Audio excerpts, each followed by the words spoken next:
I'm Ben Smith, head brewer at Surly Brewing Company. We're at our Brooklyn Center facility today. We're testing out some beers. We've got a few new things coming out. We've got Frisone, which is a champagne-inspired lager. We've had it on at the beer hall for quite some time. We first made it for New Year's Eve a couple of years ago due to the fact that we can't serve anything other than our own beer at the beer hall. So now we're putting this out in the market as part of our Surly BC Small Batch series. So it's all beers that are brewed here at the original brewery at Brooklyn Center. It's a really nice beer, a little elevated ABV, drinks very dry, much like a sparkling wine. So big fan of that. It's perfect for August, for end of summer. You should see it in stores now. Then we've got a couple of exciting beers coming out as part of our hop pack, our next variety pack that's hitting stores in a couple of weeks. And it's going to feature two exclusive beers. The first is Kitsch, which is a hoppy lager. Features Centennial hops as well as Citra Amarillo. So it's kind of just a classic American hop profile, but on top of a nice crisp lager, so a little bit different than your traditional lager beer. Then we also have a beer that called Sleek, which is an oat IPA. It features 3 different types of oats, and it's finished with Simcoe hops. It's awesome. I kind of think it tastes like hop candy. It's just got a nice sweetness from the oats and a lot of that nice, clean citrus Simcoe flavor. So I'm a big fan of this. I hope this comes back in its own format. And then other 2 beers in that are Furious, our flagship hoppy red ale, and Extra Citra, nice low ABV Citra focused session pale. So that's exciting. We're also focusing on tours here at Brooklyn Center. We're featuring tours on the last Friday of every month. This month it's the 24th. You can sign up. It's free with a food shelf donation. You get to see where all the action started 12 years ago. Omar himself is here when he's able to, leading tours. I believe he'll be here on the 24th. So it's a great chance to try some of these small batch beers. We usually pour some other specialty beers that you can only get on that tour. And it's a lot of fun. If you've been on a tour at our MSP location, it's great to see that, but I think it's really exciting to see where everything started. There's a great energy in this location. The staff's awesome. And it's amazing how much beer we put out of here over the last 12 years. So please come down if you're able. Again, go on surlybrewing.com. You can sign up for that. All right. I started home brewing, which I think is a lot of people get into it. I used to work in marketing outside of college for about 8 years. Got really into home brewing and decided to go see if I could make money doing that. And it took a long time. I ended up working in Montana for a few years, and I went through UC Davis Master Brewers program, and then came back to Surly. And I've been here for a little over 5 years now.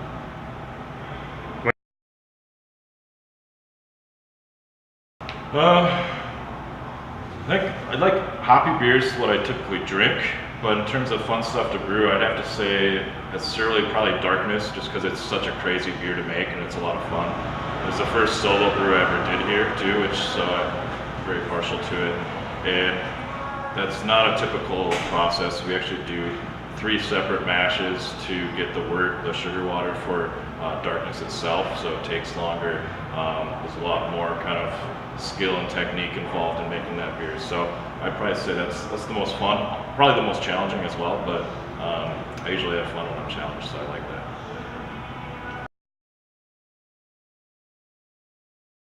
Well, Surly's been connected to Minnesota and the Twin Cities area since the inception. We have a charitable arm called Surly Gives a Damn, where we go out and work in the community, doing all sorts of things, from building houses to planting community gardens to building furniture for families that are in need. So that's a big part of what we do, is connecting to the community. It's not just about selling beer. Obviously, beer itself kind of brings people together. So if you've been to our beer hall, we have long communal tables. Trying to get people to come in. We don't have TVs. It's all about hanging out with your friends, your neighbors, and strangers that you just met, and chatting over a beer. And I think that's kind of what Surly's all about. That's why we make beer. And we try to do that as we go into new markets as well. So Surly Gives a Damn isn't just a Twin Cities thing. It's in Iowa, it's in Nebraska. So we try to do that as much as possible.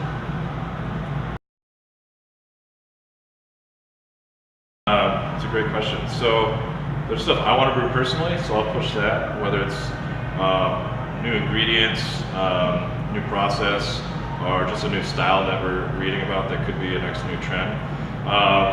Then on the flip side, we have a director of brand development, Bill Manley, so I work very closely with him to look at, what makes sense in the market, what makes sense in packages, how do we do something that could maybe be in the hot pack.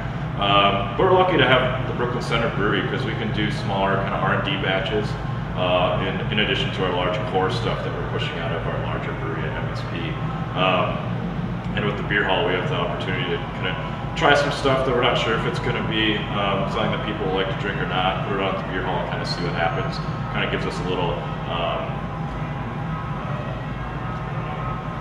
small arena to try stuff without a lot of risk. And then kind of move it up from there. So if it does well in the beer hall, we may try it out in draft and market and send it out to local bars. Maybe we'll put it in a can in a variety pack, or maybe we'll do a small batch series like for Sown. And then maybe it'll come to be a beer like Extra Citra, which is in our core lineup. And that kind of went through that process. It's now one of our top 3 beers, which is cool.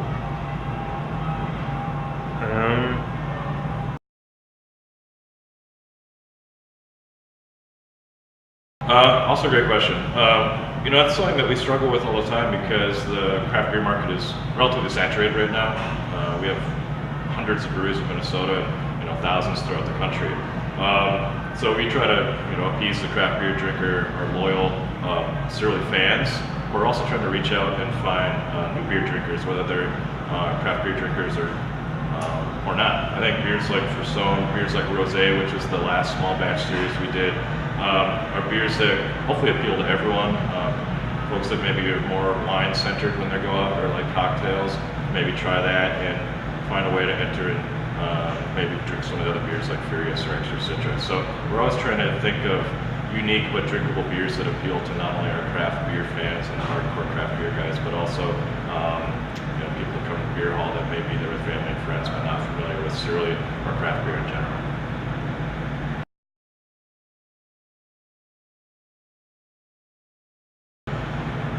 Yes and no. I think outside of the industry, there's a lot of people think it's a glamorous job. We're just hanging out drinking beer all day, which it's not. It's it's a food plant, so we're operating a production facility just like any other factory.